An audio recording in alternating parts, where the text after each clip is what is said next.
Devant la nation, ils étaient présentés à la nation, présentés devant le président de la République, l'Assemblée nationale, le Sénat et le Conseil supérieur de la magistrature. Et comme je l'ai dit à plusieurs reprises, la présence de la présidente de l'Assemblée nationale n'est pas exigée par la loi. La présence du bureau n'est pas exigée, ni du bureau de l'Assemblée nationale, ni de celui du Sénat. C'est seulement le bureau du Conseil supérieur de la magistrature qui devait être là, et vous avez vu, il n'y avait pas de siège pour la présidente de l'Assemblée nationale, spécifiquement pour elle, ni pour le président du Sénat. Cette affaire est terminée, la Cour est entrée, elle est opérationnelle, les nouveaux juges peuvent maintenant siéger valablement. Et pourquoi pas examiner la requête en interprétation de l'article 58 que nos amis du FCC ont introduite. Et quelle devrait être l'attitude du chef de l'État face à face vis-à-vis du président du Parlement qui n'a pas? Bon, je ne sais pas, ils n'ont qu'à tirer leurs conséquences. Vous savez, on n'organise pas un droit de fer contre un président de la République, sinon ça devient un bras en carton. Si que ça, 58 est à respecter. Prestation de serment et ça l'a mis devant des chambres. Adjoint, à l'absence et à titulaire, adjoint, c'est ce que dit la Constitution. Bango de Babangi parce que Bango Balinga qui va gérer le cours constitutionnel. Si le cours constitutionnel va gérer la population. Le président de la République va gérer la population. Le quoi Balinga Kabinote, le président de la République est la population. À Saliango. Vous avez la fière Nango. Non, mon violent. Article 158 est à respecter. Les deux chambres. Bazawana. Bango Baza problème. Mboula est dérangé. Bango.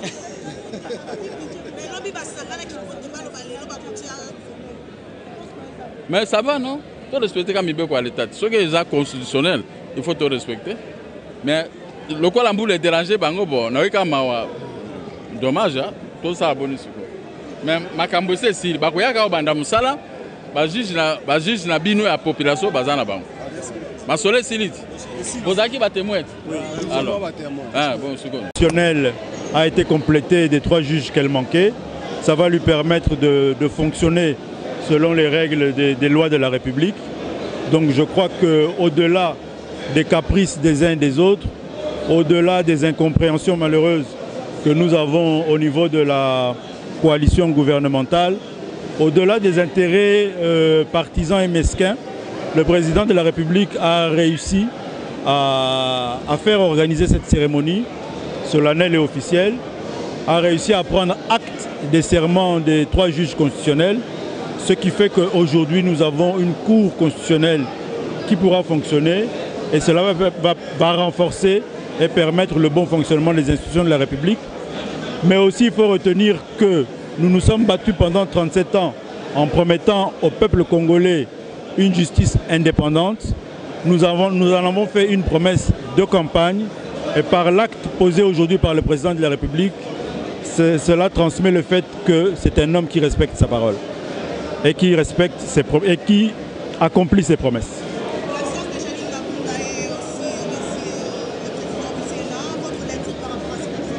C'est regrettable, je les inscris dans le contexte des caprices et des tensions de la coalition gouvernementale, mais aussi des intérêts partisans. C'est regrettable, mais le plus important c'est que la cérémonie solennelle a eu lieu et aujourd'hui nous avons une cour constitutionnelle fonctionnelle. Merci. C'est un acte de sabotage des journalistes.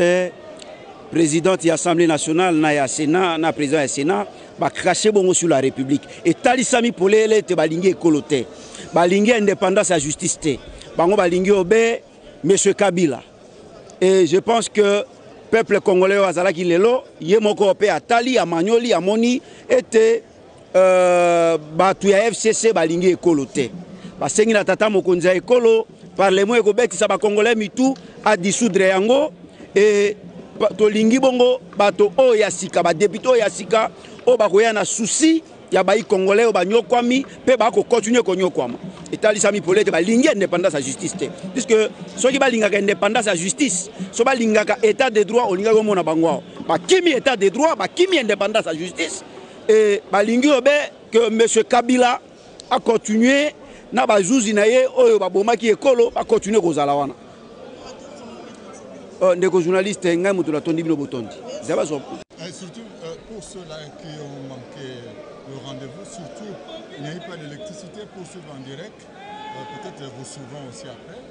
Quel est le message que vous avez? Ceux qui n'ont pas été avec nous à ce rendez-vous, et j'en suis convaincu, ont suivi cette cérémonie à la télévision. Donc ils étaient avec nous.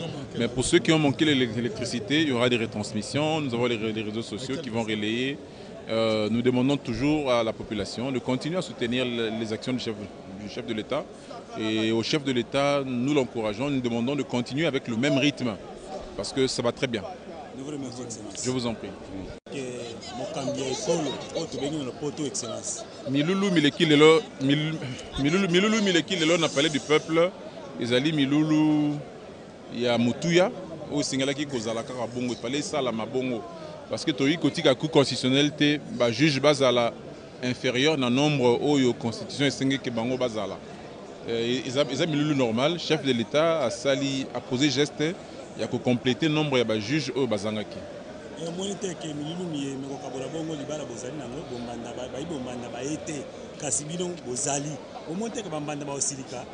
Eza bombanda te, eza bolingo, eza libala. Biso na FCC toza na kati ya libala.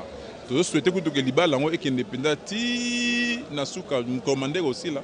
Ndé peut-être appelle libala ngo aussi là, mais ceux qui peut aussi ngake et continuer après mandat, c'est tout à fait normal, to continuer. Te libala eza ya bosemo po to bi mitema ya ba oyo na ba oyo ndenge ezali. Donc tout la kisi penza tout bango nyonso bala kisi mitema bango ndenge ezali. Na mabala nyonso problème ezala kaka. Mais pour peuple congolais ba ile lo ebele pour soutenir bongo mwana mboka Félix Antoine Tshisekedi pona mambi o esali pour nommer bazuzi ya pour questionner le poto. Et puis bande commission ba kolanda bino na bilili pe basusu ba kozwa makokite pona kolanda bino mambi matali bongo le tiliki. Mbela nini ozali ko pesa na bande ko wana. Population à la kisi qui azali penza ko soutenir président na makambo sala parce que président azola nara oyo constitution et lobby. Pour constitution eza président tende à salaka yango ye mokote. Donc ba sala constitution na Sun City président azala te. Mais président azali respectueux na ba texte azo respecter mibeko ya mboka ndenge ekomami. Donc to la non ka bongo to senga kutu na ye président akumbela on ka bongo. A changé, a respecté la Constitution, a Keneka à Bongo.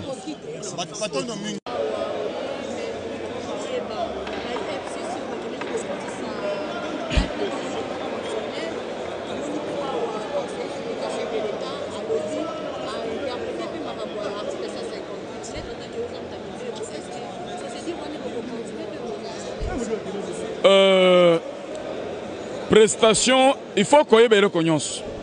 FCC azali plateforme politique. Mais makambo eye kosala malelo oya prestation ya ba juge constitutionnel eza makambo purement juridique. Ba juge wana bakoki koloba droit te aussi longtemps que ba bénéficier auto bengi na lopoto onction juridique. C'est-à-dire batia tseleka to ndimi kosala la ekolo koto sembibeko ya mboka. Na yango nde ba ekosala aw. Mukanda na biso munene o loi de loi. La loi fondamentale constituée et l'obité baji joana bakotia tseleka et pas ya tata mokonzi mboka et pas ya assemblée nationale et pas ya sénat et pas ya bureau ya conseil supérieur à magistrature. Ça n'a aucune conséquence de près ni de loin. Il y a des FCC aya kolo parce que soit le bongo donc il dépêche aya koloba FCC FTC ya bahati pe aya koloba. Bon, la Moukape aya koloba. Non, la justice est indépendante. Elle est au service de la nation et du peuple congolais. Voilà.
nous confirmons le deuxième mandat de son excellence Félix Antoine Tshisekedi Tshilombo, président de la République démocratique et président de l'Union africaine, je souligne.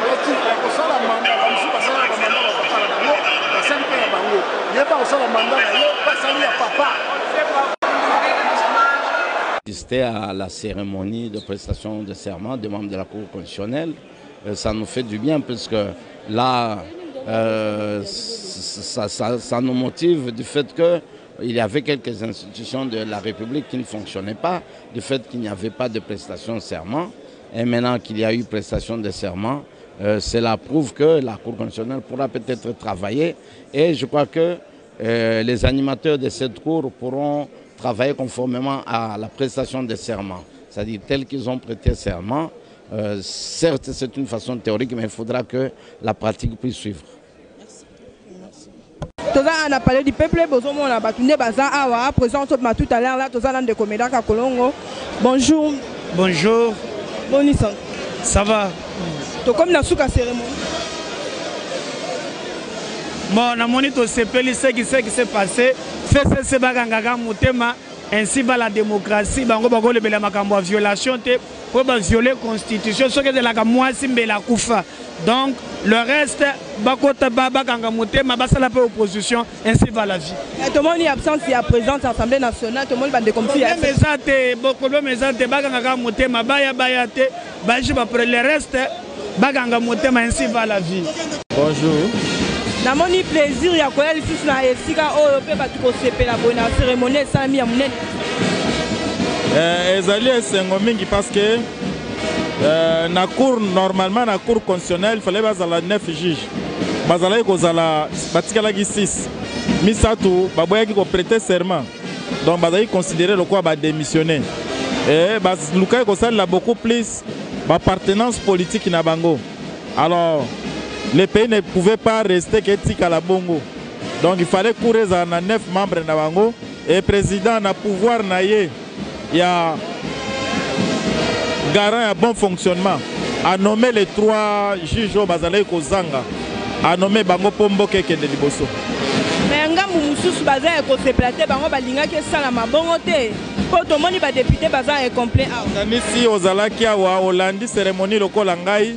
Batangi barticle o epesi président pouvoir ya ko nommer Bango Pombo qui a été le matin.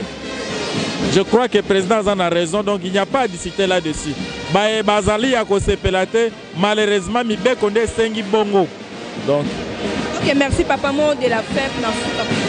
Le mot de la fin, moi je pense que ba sepelite bazana moi erreur parce que baza ko luka ko créer crise. Alors ça va créer crise. Bango de Baozaba perdant parce que le président va dissoudre l'Assemblée et que le président de la République restera en place si mandat n'a pas aussi là. Alors Bango va de Baozaba perdant. Le pays aussi ne peut pas s'arrêter pour 3 individus ou pour un groupe d'individus mokoboé. Non, le pays doit aller de l'avant. OK, merci.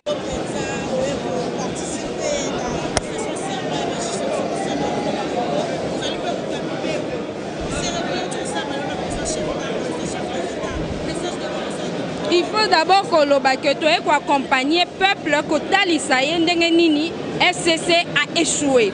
A échoué dans la responsabilité au peuple. Parce qu'il y a accompagner mon condiambo quand on a vision. Dans la politique, et ça n'a pas simple acteur politique na kati ya basanga na bango. Mais tant aujourd'hui déjà ba fonction ya l'État au comme personnalité politique et une personnalité politique obéit essentiellement à la plus haute personnalité politique en Mboka qui est le président de la République. Il ne peut pas se justifier que yo olobaki otambolana président de la République kasi olanda meeting na été. Yangonde lelo oyo peuple bomonye na kati ya parlement a déclaré dissolution assemblée. Mokonzi mboka lobaki alingaki mwana mboka nyonso ami pesa po mboka ke liboso alingaki te akoma na makambu ya dissolution assemblée ye aza muto ayokela ka peuple pour le peuple d'abord. Donc par ozala ba mitien na risque pe na danger biso peuple de soutenir mokonzi mboka.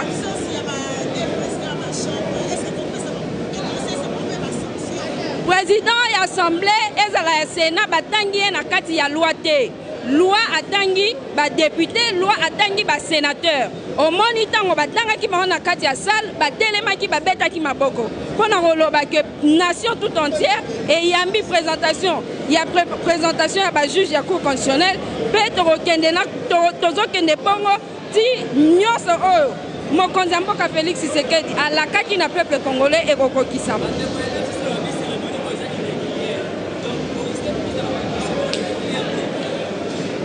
Ah, déjà peuple a vu ma camion sur ma boko.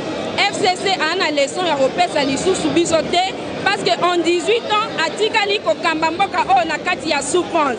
Irrégularité à Tamoko ezate. À taper irrégularité ezala. Irrégularité ya koboya koyoka mitindo ya mokonzi mboka eleki koleka nyonso. Donc yango nde ozala sanction pona ba oyo ba boy kotambola na mokonzi mboka. Kasi to moni na kati ya salle ba ministre mususu ya FCC ba ki koyanola na mbela ya peuple na mbela ya manifestation lelo to moni ministre ya urbanisme habitat Pius Mwabilu to moni ba konzi ebele ya FCC na kati ya salle parce que ba comprendre que lelo est comme mandat ya peuple eza lisusu kaka mandat ya ba politicien te. Mote président. Mote mwana mboka. Ouais, tout le monde n'a pas dit pourquoi ça a eu une impression les années par rapport à la prestation et serment il y a 3 juges. En tout cas, serment ma casse pour la prestation de serment il y a 3 juges. Donc tout le monde a prêté serment devant mon Konzamboka et puis devant le bureau il y a l'Assemblée nationale. Il y a la nation Mobimba. Peuple toi ça c'est motro à ce que mingi parce que ba hommage et pesami ba biloko utiko lekawa en tout cas cette fois-ci coalition FCC cash abuo pia donc ça dit que le lenge bango balingai toujours boke continue na mabe pour ça la peuple na mabe va ta mettre ba biloko wana faire biso bande ko to na poto pe tozala mikila ya Angola ni bande Afrika to pesa cette fois-ci confiance pas mokonzi mboka FCC otala ki motema mabe na bango bakena ba cour constitutionnel bakende kofunda ok président sika moko te na l'organique oyo ezovandisa libeko na cour constitutionnel bapesa ndingisa ke les juges bakoki koprêter serment kaka liboso ya chef d'état et puis oyo tout tobi président assemblée nationale pe président ya sénat c'est-à-dire que bazala comme invité simple invité c'est-à-dire que baya te prestation ya serment na ezozonga pa mokonzi mboka Félix Tshisekedi. Alors peuple congolais na esengo donc eza journée du siècle eza journée oyoyo etikala kozala te na Congo. Alors toti komona baplan machiavélique pe diabolique ya FCC lolenge nini batindaki mutu na kati awa peuple congolais bofongola misu toti koboloke ye tokangi mutu na pistolet awa toti koboloke ye. En tout cas, tu as félicité chef d'État, le service de sécurité, le lenge ba sa musa kitoko, le lenge ba battre la mokonzi mboka, peuple beti maboko. Donc équipe de sécurité fatia nango eza ma sécurité. To lobi boy, i politique nambe na ba je oyo zo ya nango, oyo eza Rwanda te. Ruberwa, oza Rwandais, outa Rwanda oya awo. Botika makambo ko réclamaka mabele. Na ba makambo réclamer mabele oyo yo bokomi ko luka ba assassinat mais cette fois-ci tu as dit bino to okende na dissolution ya l'Assemblée nationale cette fois-ci ba biloko wana ke Janina Kota a kota lisuté lobby eza jeudi vendredi lundi bomo na alto otaba kadena na ba policier ba ya rotonda na ba kadena ba kota lisuté pona bango apu ya lolenge Sylvestre Ilunga ayaki tia boko ya asali désobéissance devant le chef de l'État alongwe Sylvestre Ilunga Ilukamba Papi Koko yebate olongwe premier ministre yoko ta lettre no ya démission kole woko tango yebaka mukwata tozo kanga yo mukwata tobi ke Fayulu zelu neti makambo boy comment bino Fayulu banda olobake bakanga Kabila. Et puis to kata encore FCC cash. Yango et salami FCC leli atena cour constitutionnel azui kindobika. Mais yo Fayulu ole o accompagner ofandika nengwana ki mutema abe. Mais to pesi merci beaucoup na Lamuka, notamment na Jean-Pierre Bemba, pe na MLC, pe Moïse Katumbi, ensemble pour le changement, to sepeli pe pa Tulukwebo. Vital Kamerhe est très moi nanaye wana na Changalume. To ba c'est bon sous 15 ans de prison. Alors, bon amida ayeba ke ne mwana tema abetela mwasi ne tout amida. Asa nota bima la prison po ne mwana tema abetele tout. Wana mamwana tali bisote na de personnes yo libala. Ya amida. Na ne mwana temi eza IDP cité. Je dis et je vous remercie.